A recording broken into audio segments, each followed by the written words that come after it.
So I'm Clément. I've been working at Amo for 6 months now as an Android developer as part of the BUMP team.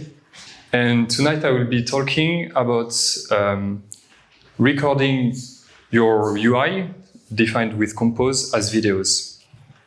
So to give a bit of context, at Amo we have we develop BUMP, which is an app to share location with friends. And we have had for the past year a recap that you could see when you visited places, and it would show you the last few places you've been to. And it was something that was nice to share with friends, but there was no built-in way to make it. So if you would record your screen before, it would look something like this. So you would see the UI still happening. There would be maybe some loading states on the map. And of course, you might be interrupted by notifications. On top of that, it was a recap. Like if you tapped on the screen, it would skip, and it was not something you could go back to. So it was not really convenient to share as a video.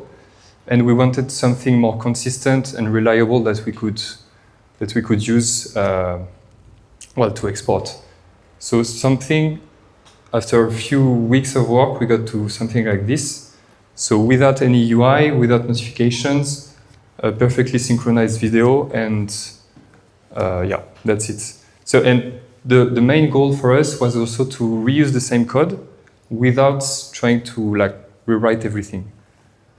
So how do we make a video? Where do we start? I think, so we get a composable. That's the thing we had before. We had an animation defined. And this obviously gets rendered as an image at some point.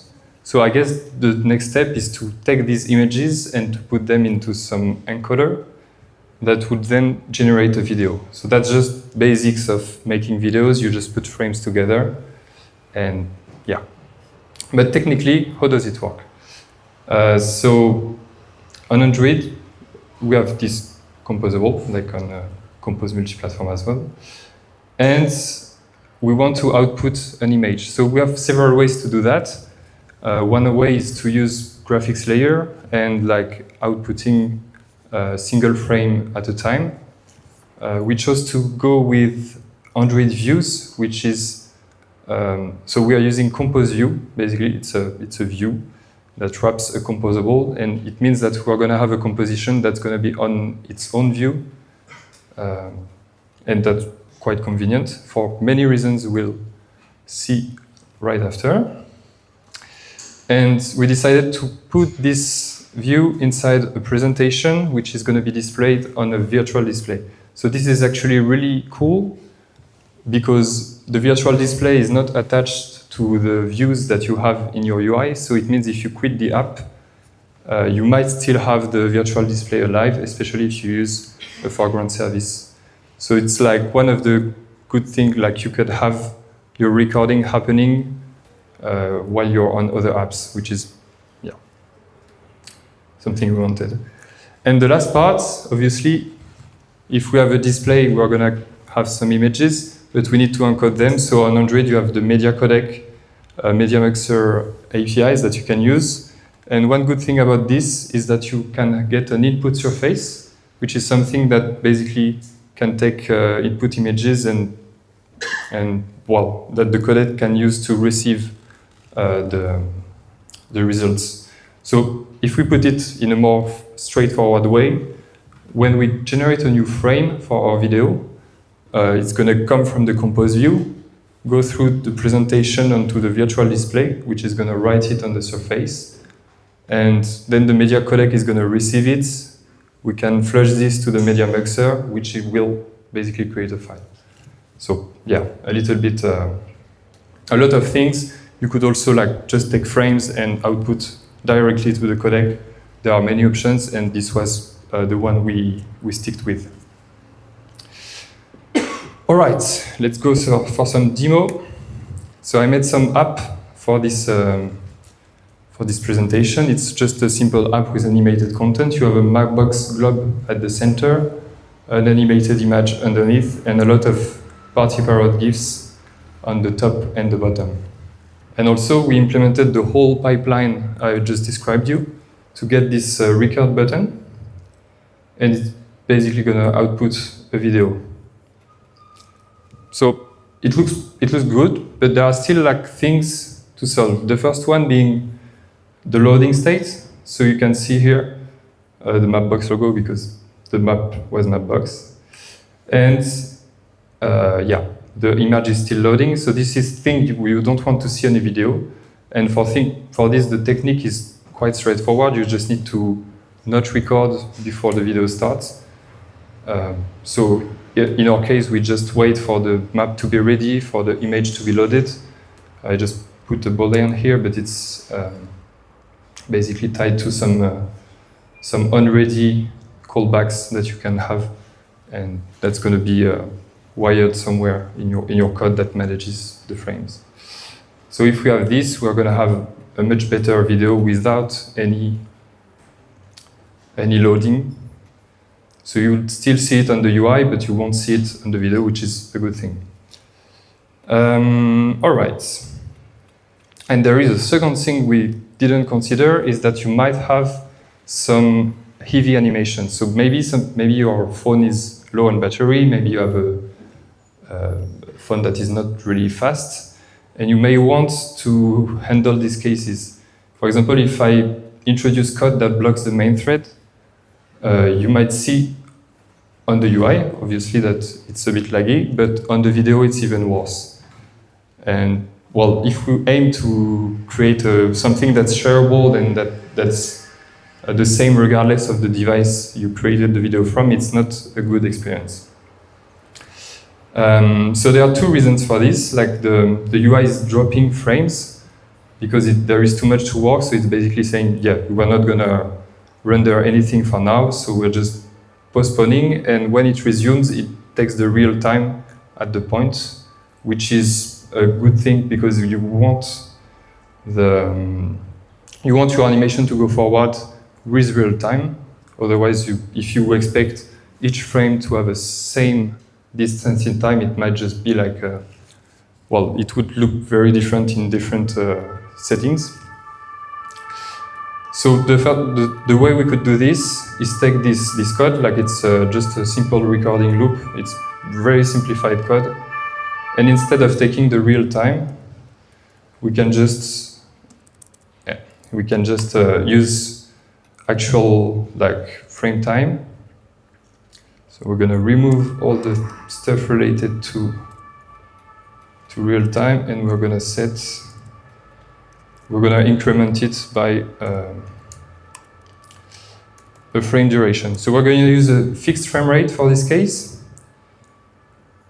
Path, and yeah, so if you use 60 FPS, at this stage it will basically look the same, because you would have on the video, we're going to just use the same frames, but we're going to set them at different times. So instead of using the real time, the first frame will be at 0 milliseconds, the second one at 16, the third one at 32, like constant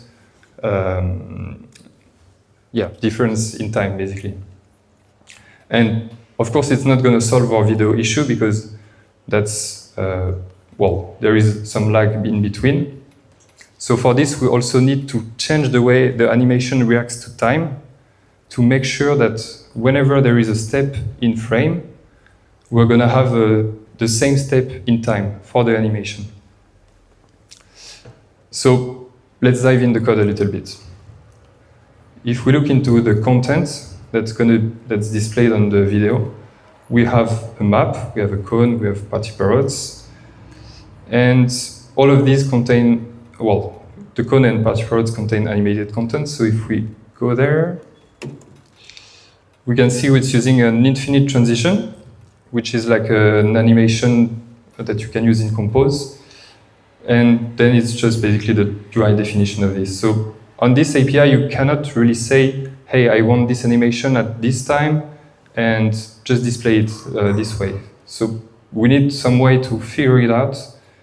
And we're going to find that in the definition of the transition. So if we go in there, we can see it's basically just an object that's remembered. And we're running something on top of it. This running is just, it looks quite complicated, but it just boils down to launching an effect that's going to loop on every frame. So this function with infinite animation frame nanos is basically based, it's based on this function, which calls on the next frame the callback we provide. And it also provides the time. So this is actually what we want. We want on the next frame to have the animation receive the time of the video rather than the real time.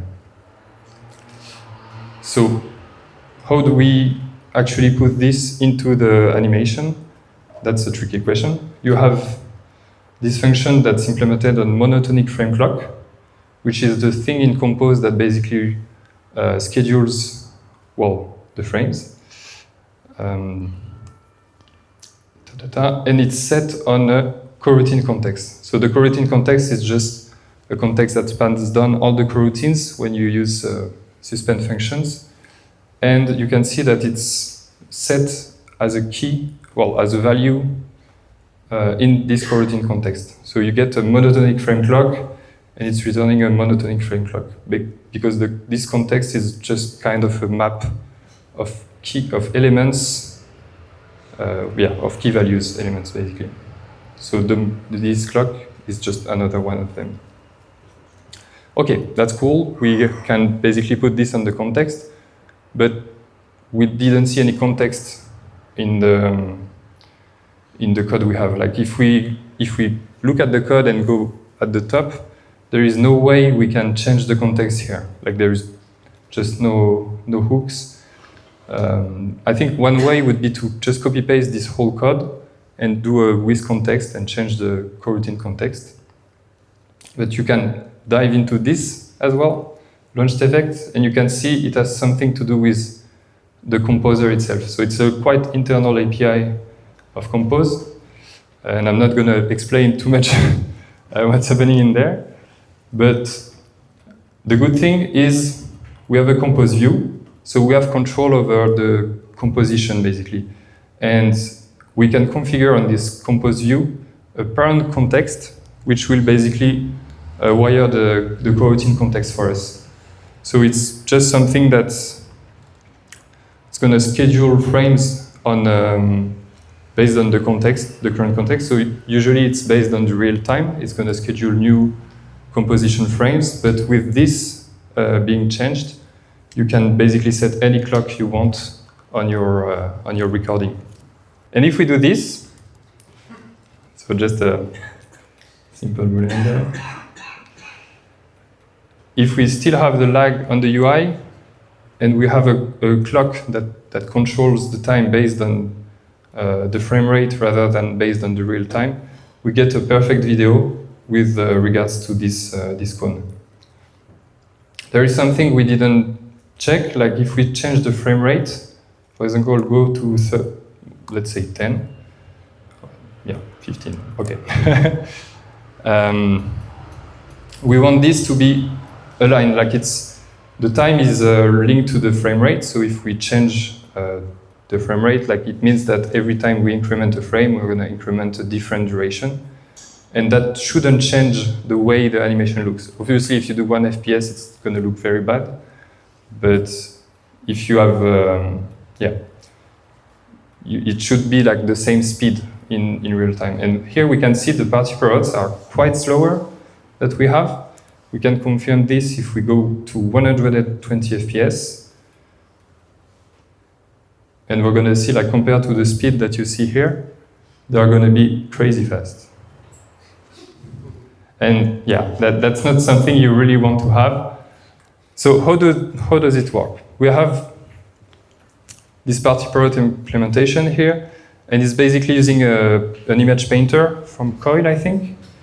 And the thing about this painter is that it's based on real time as well, but it's also moving one frame at a time. So if you just render twice as fast, I think the GIF will just, well, it's not synchronized, so it's gonna like be connected with frame rate, basically.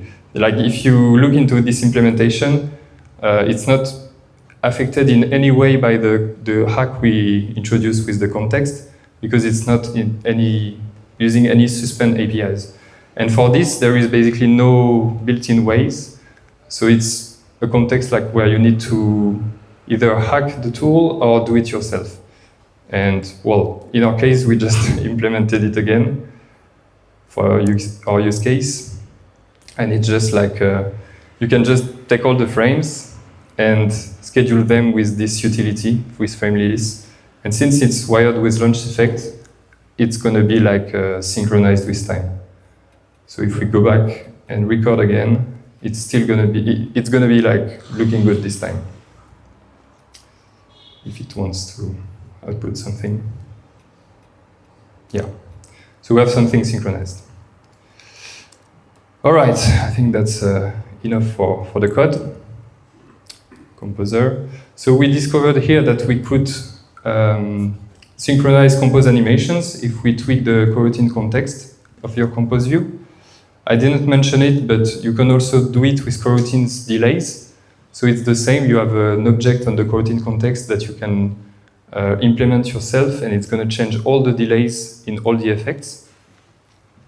But then, if you want to implement GIFs, videos, or even like if you have a map, which is our case, and you want to use animations, these are things you might want to tweak a bit further, that are going to require some change in your code. So for GIFs, we implemented a new painter. Video players, we didn't use it on this recap, but I guess you might need to change the way it reacts to time, so maybe setting a clock. And for map animations, you can do it basically manually or use some tricks. So initially we thought, okay, we're going to have to rewrite all of our code. Then we found this coroutine context that could be changed. And well, the conclusion is you're still going to have to rewrite a lot of code if you want to export your videos and your animations as videos. But it's less bad than before. So if we take our initial take, composable encoder video, we are just added a clock that's going to schedule every frame, and that's also going to provide the time to the encoder. So the encoder receives the frame, and it gets also the time from the same clock. So then we can have something that's really synchronized. Thank you very much. Any questions?